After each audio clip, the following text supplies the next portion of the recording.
went ahead and this morning blew the front end back apart, got the car off the jacks, off the ramps, and I got the motor and transmission pulled back out. So today, you can see my firewall. It has all the holes.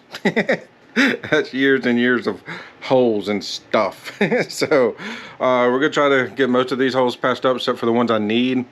Gonna get my brake line and my line lock re-ran and get that up there. And once we get all these holes patched, then we'll get the flywheel sitting over there, flywheel, clutch, and all that stuff. We'll blow this back apart and get all that back in, and hopefully put the motor and transmission in for the last time for this build anyway. So we'll get at it and see if we can get these holes patched. I've heard these firewalls are a pain in the butt to weld on because they're so thin, so I'm not sure. We'll see how it turns out because I got a lot of little holes I need to patch up. And I'm probably just going to make a block off plate for the heater. Right now we're going to roll without a heater, but I might put one back in because I do like driving my car in the wintertime. So right now we're just going to make some block off plates and patch those, and then we'll weld up all the other little holes hopefully. And we'll probably leave this hole for wiring and these two holes for wiring. And this is actually where my engine harness comes through, which I cut that out back when I was running the 5.0 out of a Mustang in it. So I still have that grommet and everything, so that's where I run my micro squirt through, and then I put all the wiring inside there. So we're going to get at it and see how we do.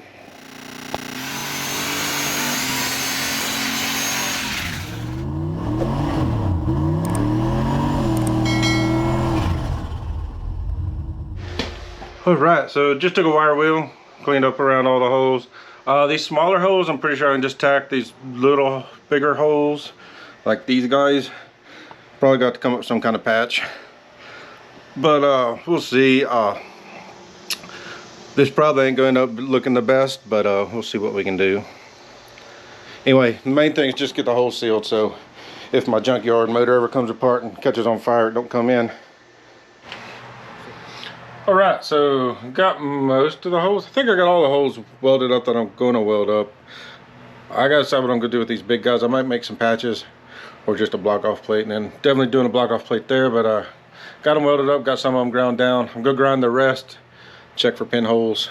Probably have to do a few more welds, a little more grinding, but once we get this done, we'll go ahead and finish knocking off these guys, and then probably spray bomb it with some flat black and call it good. So progress. Alright, so it's the next day and we're out here working on the car.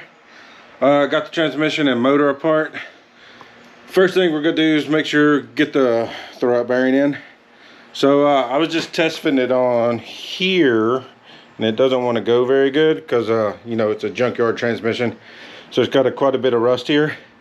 So I got some fine grit sandpaper, so I'm just gonna sand it down a little bit and see if I can get rid of the rust and get it fitting good before I go ahead and put the throwout bearing in the crank.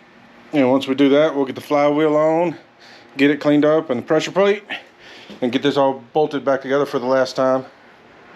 And then we got to figure out the transmission mount, because I need to put the rubber part on here before I put it in the car. Then hopefully we'll be sticking this thing back in the car later. Got it sanded down, now it fits on good. It just had some rust on it, rust build up, so got that taken care of. One thing I need to look up, this bearing has a line on it, so I don't know if that matters, but I'm gonna do a quick search just to see before I beat it into the crank. So next thing, I'll find me a socket that's the right size, and we'll get on working on getting that in the crank. All right, so went and got me a 30mm socket. Oop, dropped my bearing, which that way it'll hit on the outside race, so we'll get it beat in there. All right, so got my new flywheel that I got from Fabbot with their kit. One thing you want to do is you want to take some degreaser, make sure you degrease it. So I'm gonna do this outside so I don't get the garage so stinky. So we'll give that a good wipe down, and then we'll go get it put on the car. Yeah, so I'll go wipe it down one more time at least, because you can see I'm still getting stuff off the flywheel. You want to make sure this is good and clean so you don't mess up your clutch with a bunch of grease on it. All right, so my towel came out clean. I'm gonna set this thing out in the sun here on the back of the car for a second. Let it finish baking that stuff off, just in case I missed any. And while that's baking, it's probably gonna get hot on my hands. I'm gonna get back in here, and the bolts for the flywheel for the LS, they're not blind, so they'll leak oil if you don't put sealant on them. So I've got my AR5 bolts. I'll get some sealant on them, and then we'll bring in the flywheel and get this thing bolted on. All right, so we've got the flywheel and got the bolts. Make sure you don't forget your motor plate, because that would have been a bummer. I almost forgot it. But I got it on there. I got to go look up the torque spec for these things. I meant to do that last night and forgot all about it. So let me go find a torque spec. We'll get them torqued, and then we'll break out the pressure plate and flywheel, the pressure plate and clutch, and we'll take a look at that stuff. We'll get it bolted on here. And I went this morning and got me some blue Loctite for the pressure plate bolts. And yeah, hopefully this will go together fairly quick, and try to get this thing back in the car today, which is pretty awesome. I just remembered too, I got to do some more welding on my motor mounts to get them a little more strength, but that shouldn't be too bad. So as long as the internet wasn't lying to me, I got those torqued down to 74 foot-pounds. So hopefully that's not a lie. I didn't double check. And here's the clutch. So this is a kit from Fabbot. You know, I bought their kit, and this is their 700. They have 4 different clutches, like a 450, 550, 650, 750 horsepower rating. I think this was a 750 horsepower rating. I figured I'd rather have too much clutch than not enough, but we'll see if I end up breaking stuff because the clutch engages too much or whatever. But it came with an alignment pin, the clutch aligner tool, and all that good stuff. So we're gonna get this thing out and get it bolted up. Probably wipe the flywheel down one more time just to get my greasy fingerprints off of it. So got the clutch on. I had to take a minute.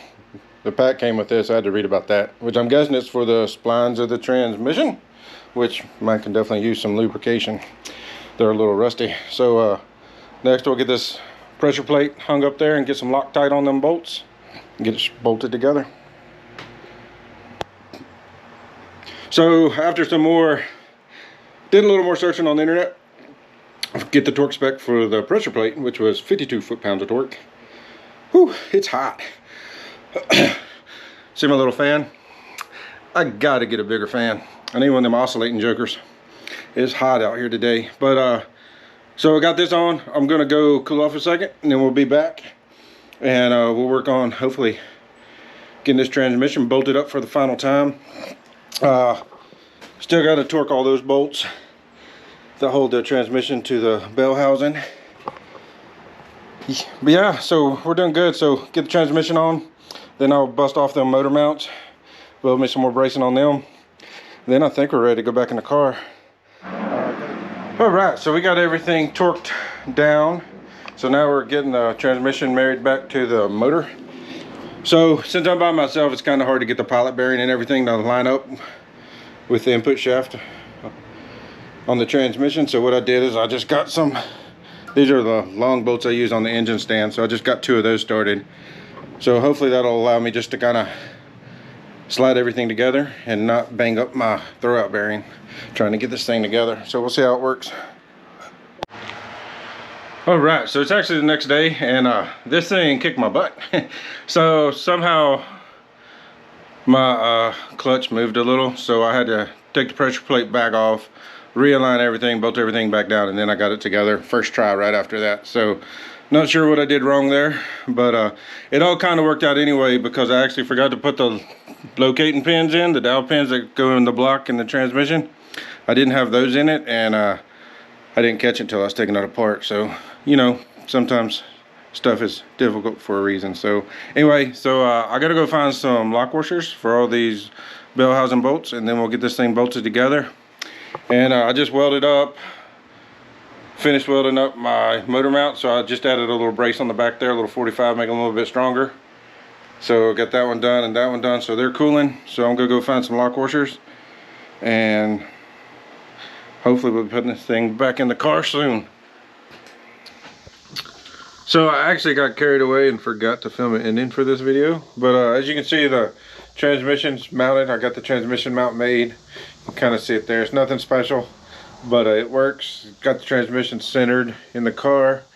I am worried that maybe I should have bought the remote shifter then from Fabbot instead of their short throw, because hopefully I can reach that comfortably once I'm once I'm seatbelted in with a 5-point. If not, I'll probably first see if I can get a different kind of shift handle, maybe pull it back a little bit farther, just make it a little bit closer, but really won't know that till I get the seat in. So we'll get the seat in and get the harness in and see how I feel about it. And other than that, everything's good. We got the motor in. I'm working on the hot side now, getting it tweaked so it'll miss this. And I'm gonna finalize all that up and then get the hot side on. And I think my next step really is just gonna be going ahead and wiring this thing up and try to get it cranked just for giggles. And then the last thing I'll do is cut the transmission tunnel out and fix the rear floor. And after that, it's just some painting and throw a windshield in and a lot of brake work and alignment. So there's always a lot more work to do, but hopefully we'll make it. You know, I signed up for a race in October. I really want to make it. So you know, thanks to everybody that's watching and commenting, and you know, we'll keep at this thing. And if you haven't subscribed yet, go ahead and subscribe so you can see how many passes this thing will actually make before we break the transmission at the drag strip. So anyway, thanks for watching, and we'll get back at it.